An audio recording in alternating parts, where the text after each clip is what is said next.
So this all started with your cousin. Can you explain what happened there?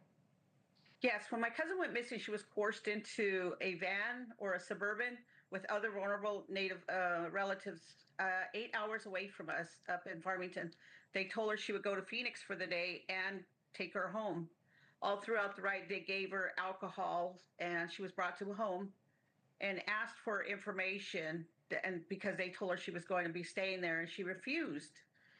That's when they gave her a fentanyl pill, a blue fentanyl pill. And again, she refused to give her information. That's when they kicked her out and told her that she would have to find her way home. So she tried to hitchhike back to New Mexico.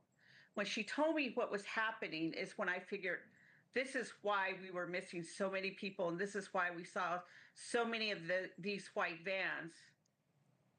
Well, first of all, who are they? Like, who are the people that did this to her? And were they ever arrested? Were they ever charged? No, these people were picking, I mean, they were everywhere on the reservations because on social media you saw the postings. There's white vans out here, and that's where the white van syndrome came from. There's white vans out here, watch your kids. This So is they video, by the way, were, you provided to us, right, of something like this happening?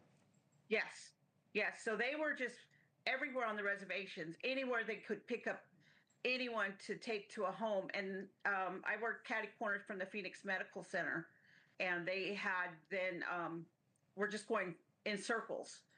So I started taking notes, documenting everything, wondering what is going on. Why, because I'm a huge advocate for MMIW, MMIP, and I started seeing more missing posters come out.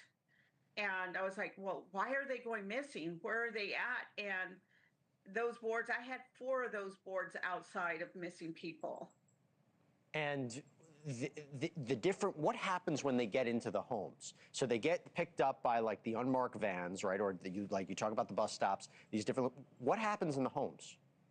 Once they're in these homes, we found out that a lot of them were locked from the outside of outside of the house, so they couldn't get out. You'd had to unlock the doors from the outside. There was cameras all over these houses. There was wires all over the fences. So we've had our Native relatives literally have to jump over the fence, and escape, break a window and escape, jump through the second story window just to get away from there. So they were treatment homes. They were traps.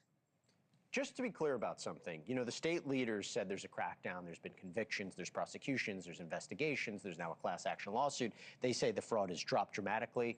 Do you believe this is still happening today? Do you believe there's still recruiters?